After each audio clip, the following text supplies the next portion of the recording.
Breakfast. Jeff Dudas from underwatertimes.com. Yes, joining us in Miami, it is Jeff Dudas. Hello to you, Jeff. Hey, how you doing, Wamm? Very well, thanks. First story up today involves some goldfish and a magician and his tricks. It's a huge story that actually sort of went viral. There's this video out of this Chinese magician, Fu Yangdong, who is performing this trick with goldfish where he sort of, there's like, I think 9 goldfish in this little shallow tray, and he's like waving his hands over, and the goldfish are running around or swimming around in a synchronized fashion.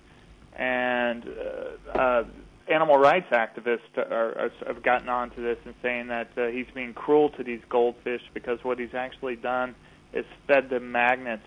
And then there's a magnet like underneath the tank that he's dragging them around with. Oh, no.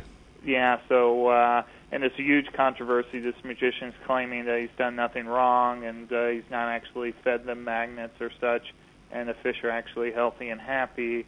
And then he said he was going to reveal his trick, and now he says he's not, so it's sort of gone back and forth. So they definitely know that that's what he's done, though? Well, that's sort of the controversy. There's been a bunch of stories. I read one story where this out of the UK, and this magician said basically the only way he can do what he's doing if he's like fed him iron or fed him magnets, and really that's the only way he can do what he's doing. Suppose what the suitable punishment would be to make him eat a whole bunch of magnets, stick him in a big room with one of those big, powered magnet things, and move him around. Well, that's sort of. So they're working out there. This is a part of evidently this act is a part of a big festival going on in China, the Lunar New Year festival, and they're trying to get this taken off of TV where they can't show the act. So yet to be seen, but I've seen pictures of it. There's a video floating around on YouTube, and you can see it. It looks pretty bad. Well, so. Cruel as it is, that's pretty damn inventive, though, isn't it? It's a strange trick. So it's pretty inventive, I guess. And that was the other thing. This magician, who evidently said he's seen every trick in the world, said he had never seen this trick before. So evidently it's pretty new. Every trick in the book except that one. Yep. Hey, on to a discovery. They reckon they might have found Moby Dick. This is an interesting story. Marine archaeologists have said they have found the sunken whaling ship that belonged to the captain who inspired Herman Melville's classic Moby Dick. And reading through the story, it's just, in one sense, I was just amazed by it. They found this ship. It's called the Two Brothers. It was broken up on a reef. It was found in these islands that is actually now a marine sanctuary. It's 650 miles north of Hawaii, so it's literally in the middle of nowhere. They found this ship, and they know it belonged to him because they found all these harpoons and these giant knives that they used to cut up whales with, and so they have really good idea it's this ship. But this is evidently the second ship this guy wrecked out in this area. The first one was the Essex, and that's actually the ship that inspired the story, where that ship was rammed by a whale, same captain. It was cracked open, and these whalers drifted without food or water for 3 months. They even resorted to cannibalism, and the guy survived that. So he actually survived two sort of calamities. And I'm thinking about this. From L.A., Hawaii is about a 5-hour plane ride. Then 650 miles beyond that, in the 1820s, this guy was whaling.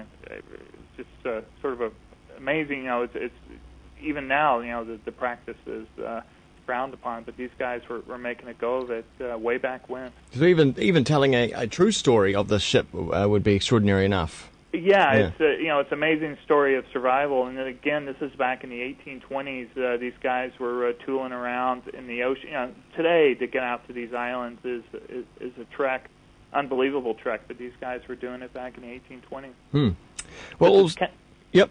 One last thing. They said this captain, he survived all this. He retired. Probably got sick of being out in the middle of nowhere, but they retired to Nantucket and gave up whaling. So a bit of a happy story. That's a good thing. Captain, but yeah. Well, on to another kind of an ancient find as well, and we've heard about whiskey being found in the depths, and I think champagne at some point. Now beer. Yeah, this is a story that keeps on going. These Finnish divers found this wreck from, it's like a 200-year-old wreck, and they found champagne in this wreck, but also, it was like 170 bottles of champagne, and they also found 5 bottles of beer. And so there's been a couple stories about how they've tasted the champagne. Now they're getting around to examining the beer. And so the scientists are popping, the top off this beer, trying the beer, and what they're also trying to do is see if they can recreate this beer. And evidently, what they're trying to do is find the yeast out of this beer. So if the yeast is still alive, hopefully they can come up with a recipe and brew this beer again, this ancient 19th century beer. So that's what they're trying to do. I wonder if that's possible. I guess yeast could live that long. Well, that's sort of the question. Could it survive? Because that's one of the along if you're going to put hops or whatever or else in the beer, it's actually the yeast that really gives it a distinct taste. The scientists said they popped. They were trying this beer. They said it was a bit sour and tasted a bit salty.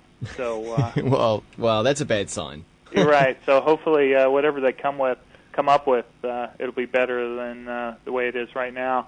They said they're going to publish their findings in May, so look for that. And my guess is somehow, some way, they'll find a way to try to rebrew this stuff so they can sell it.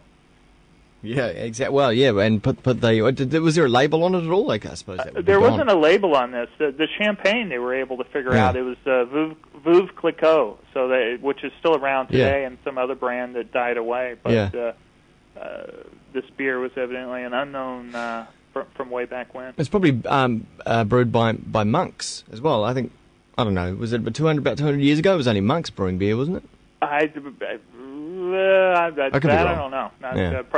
They're definitely still doing it now. So yeah, for sure. All right. Hey, you let us know in May if there is a result to the story. Sure. But in the meantime, people can check out those stories up at underwatertimes.com. Jeff, we'll talk to you in 2 weeks. Hey, thanks for having me. Cheers. Now 9 minutes away from 8 here on Kiwi. One day, 6